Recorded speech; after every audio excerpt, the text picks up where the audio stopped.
오늘은 꿈에 나타나는 악마, 서큐버스에 대한 이야기입니다. 흔히 서브컬처나 게임에서 자주 사용되는 소재이죠. 박쥐 같은 날개의 선정적인 복장으로 우리에게 익숙합니다. 참고로 같은 성격을 가졌지만 성별만 다른 존재는 인큐버스로 흔히들 목마나 음란마귀라고 부르죠. 인큐버스에 대한 이야기도 뒤에서 한번 다뤄보겠습니다. 서큐버스의 어원을 보면 수쿠바와 수쿠바레에서 기원한 것을 알 수 있죠. 수쿠바는 성을 파는 여인이라는 뜻이고 수쿠바레는 밑에 눕는다는 뜻입니다. 후대에 전해지는 이미지나 어원만 봐도 알 수 있듯이 문란함과 타락을 상징하는 요괴죠. 꿈에 등장한다는 점이나 기력을 빼앗는다는 특징은 동양의 귀접과 비슷하게 보이기도 하네요. 실제로 생겨나게 된 이유도 별반 다르지 않습니다.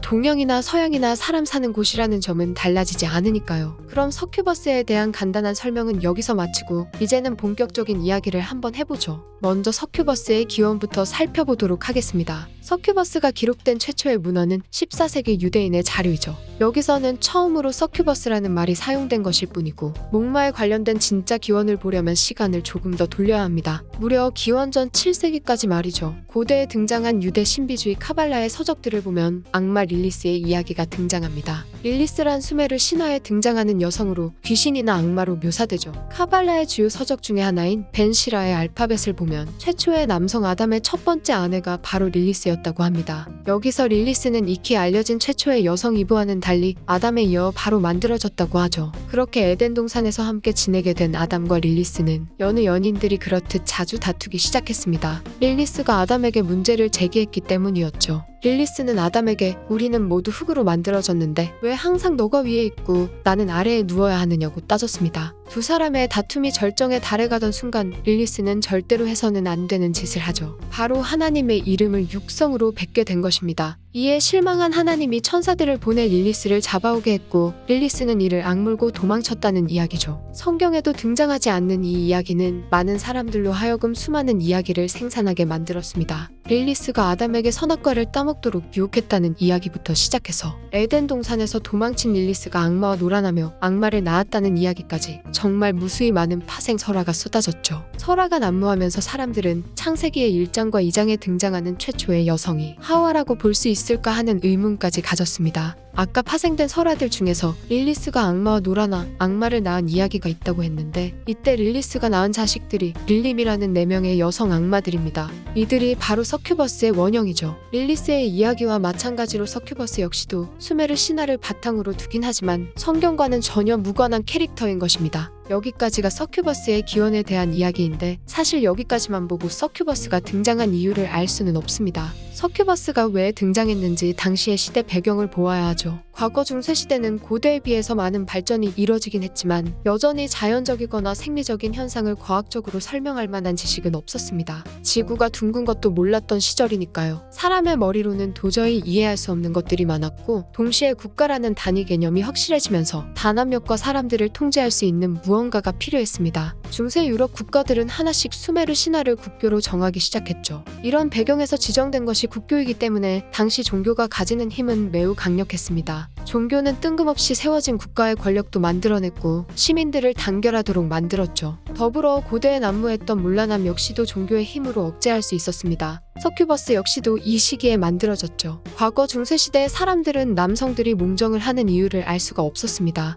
특히 종교의 몸을 담고 있는 사제가 몽정을 하는 것은 수치스러운 일로 여겨졌죠. 그래서 등장한 것이 바로 서큐버스입니다. 서큐버스가 사제를 타락시키기 위해서 꿈에 등장한 것이라고 하면 설명이 되니까요. 서큐버스의 등장부터는 몽정뿐만 아니라 수음을 하고도 서큐버스 탓을 하면 그만이었으니 종교인들은 마음속에 죄책감을 덜 수 있게 되었죠. 그리고 대부분은 서큐버스만 알고 있지만 사실 서큐버스는 인큐버스의 파생형입니다. 인큐버스는 앞에서 말했던 것처럼 남성형 목마로 여성들의 꿈에 나타나죠. 인큐버스가 등장하게 된 것은 서큐버스와는 다르게 설명이 안 되는 것을 이해하기보다는 금욕이라는 것을 역이용하기 위해서라고 보는 게 맞습니다. 많은 분들이 알고 계신 사실이겠지만 중세 유럽은 성적인 문란함을 엄격하게 금했죠. 특히 여성의 문란함은 정말 철저하게 금지했습니다. 하지만 인간이 하지 말라고 해서 안 할 존재들은 아니죠. 지금이야 불륜을 저지르면 욕을 먹고 끝나겠지만 당시에는 타락했다는 이유로 죽임을 당하기도 했습니다. 살기 위해서는 변명거리를 만들어내야만 했죠. 그래서 탄생한 것이 인큐버스입니다. 원치 않는 임신을 하게 된 여인은 꿈속에 악마가 찾아와서 강제로 관계를 하게 되었다는 변명을 하기 시작한 것이죠. 당시 사람들은 이런 이야기를 생각보다 잘 믿었던 것 같습니다. 아니면 고위층들의 전유물이었을 수도 있고요. 인큐버스와 희생자 사이에서 태어난 사생아는 보통의 사람들과는 다른 신비로운 힘을 다룰 것이라고 생각하기도 했죠. 대표적으로 아서왕 전설에 등장하는 멀린이 이런 과정으로 태어난 사생아입니다. 그러니까 멀린이 부리는 마법이 사생아라서 가능하다고 봤다는 이야기인데 확실히 중세에 만들어진 이야기다 보니 현대의 눈으로는 당황스러운 이야기가 많죠. 강제적인 관계를 한 여성이 사건을 숨기기 위해서 지어냈다는 이야기도 있습니다. 이 사람이 나한테 왜 이런 짓을 하는지 고민하는 것보다 악마한테 당했다고 여기는 게 더 편했겠죠. 가위에 눌리는 현상을 설명하기 위한 것이라는 말도 있습니다. 이것 역시도 서큐버스와 인큐버스가 등장한 이유라고 볼 수도 있겠지만 앞의 이야기들보다는 좀 근거가 모자라죠. 이쪽으로 전문인 캐릭터는 따로 존재하기 때문입니다. 바로 수면장애를 일으키는 정령 나이트메어죠. 여담으로 사제들은 서큐버스를 피하기 위해서 머리맡에 우유를 두고 자기도 했습니다. 이렇게 하면 서큐버스가 우유를 사제의 체액으로 착각하고 가져갈 것이라 믿었죠. 과거에는 나름 합리적인 생각이라 여겨졌을지 몰라도 지금 와서 생각해보면 상당히 웃긴 상황입니다. 몽정을 안 하려고 머리맡에 우유를 두고 잤던 것이니까요. 그리고 의외의 사실도 하나 있는데 최근 미디어에 등장하는 서큐버스나 인큐버스가 뛰어난 외모를 가지고 있는 것과는 다르게 과거 목마들은 모습이 썩 보기 좋지는 않았다는 것입니다. 어디까지나 악마였으니 중세에서는 좋게 그릴 수가 없었던 것이죠.